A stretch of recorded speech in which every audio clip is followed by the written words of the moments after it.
நீங்க ஆண்டவருடைய சமூகத்தில் விழுந்து கிடப்பீங்கன்னா, இங்க இருதயத்தை உடைச்சு நீங்க ஆண்டவர்கிட்ட ஊத்துவீங்கன்னா, உங்க வீட்டை தேடி தேவன் தீர்க்கதரிசி அனுப்புவார்.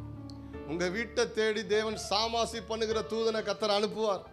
ஆண்டவர் 100ல ஒருத்தன் இல்ல 1000ல ஒருத்தனை செலக்ட் பண்ணி உங்க வீட்டுக்கு வருவார்.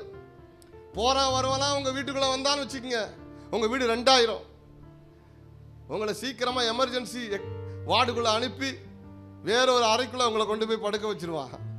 ஆனா சாமாசி பண்ணுகிற அந்த 1000ல் ஒருவனாகிய மத்தியஸ்தம் பண்ணுகிற மீடியேட்டர் வந்து உங்களுக்காக நின்று கர்த்தருடைய சமூகத்தில் நிதானத்தை உங்களுக்கு கொண்டு வருவாங்க.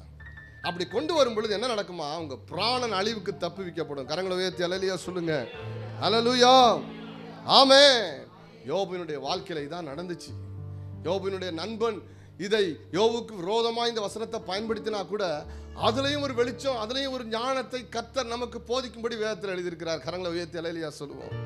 ஆமென், hallelujah. Angel of light, angel of light நமக்கு தேவைப்படுகிறார்கள். அழகாய் நம்மை நடத்துவதற்கு.